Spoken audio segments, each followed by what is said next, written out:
La festa de Sant Joan, és a dir, té uns arrels de la prehistòria, de quan era l'home de Neandertal, l'home de Cro-Magnon, és a dir, perquè antigament, quan arribava, hi havia dues festes, el solstici d'hivern i el solstici d'estiu.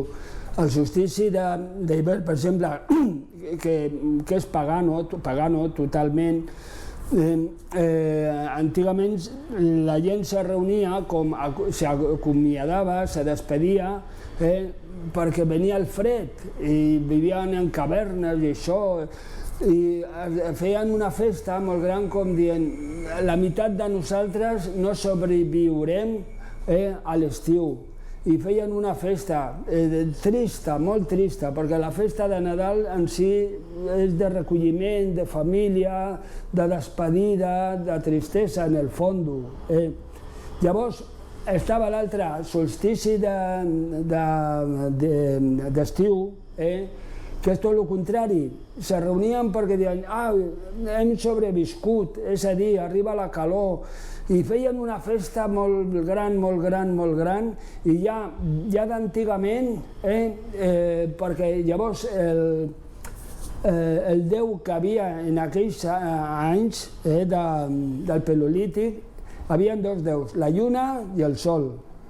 És a dir, agafaven i feien una festa en honor del sol, i feien fogueres, tot això així, és a dir, que això de les fogueres ja ve d'antic, que inclús en les platges, avui dia, quan va tota la gent, la joventut, la nit de Sant Joan, fan fogueretes.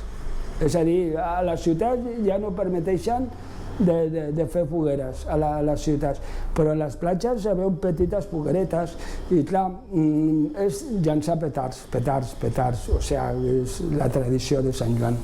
Nosaltres obrim aquí a començaments de maig, és a dir, aquí, per exemple, a Santa Coloma de Gramenet i Badalona, mare meva, jo crec que no hi ha pobles a Catalunya que agradin tant els petards com a Santa Coloma de Gramenet i Badalona. És una bogeria. És a dir, es ven molt. Barbaritats. Encara es ven moltíssim. Arriba a Sant Joan i, bueno, hi ha unes cues molt grans. És a dir, es ven molt. La gent arriba a Sant Joan i, bueno, és un altre món, Sant Joan. Sí, molt maco. Durant l'any, aquí no hi ha tradició. A València, la comunitat valenciana, sí, en cada casament, cada boda, tiren traques d'aquestes valencianes, i fonts, i bateries. A València, sí, és la comunitat autònoma més de tota Espanya que celebren les bodes, els batejos, les comunions amb petards. Aquí a Catalunya no, aquí a Catalunya només Sant Joan. És que ni Nadal, a Nadal no es llancen petards, a cap d'any no es llancen petards a Catalunya. Aquí a Catalunya no hi ha tradició, aquí no.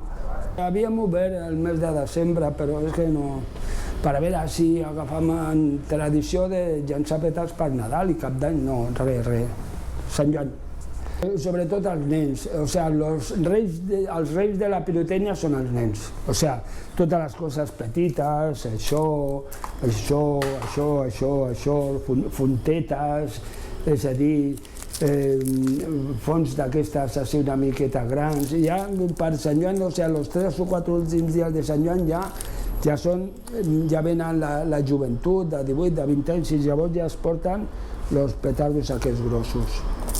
Els productes de la pirotècnia dels nens, xinos i bombetes, perquè són petarders petits i la bombeta també pim, o sigui, aquests són el que més es ven. El total de quilos bruts, així, no sé, poden ser 2.000 o 3.000 quilos en tota la campanya, que són molts quilos. Bueno, jo soc de sang calenta, és a dir, jo soc molt visceral, molt apassionat, és a dir, jo Ja des de nen m'agradaven molt els petards, m'agradaven molt. I llavors el meu pare ja venia a petar-se, el meu avi també. I el meu bisavi, que érem de la província de Teruel,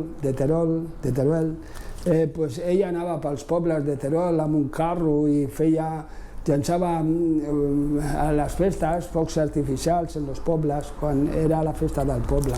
O sigui, ja és de família, això.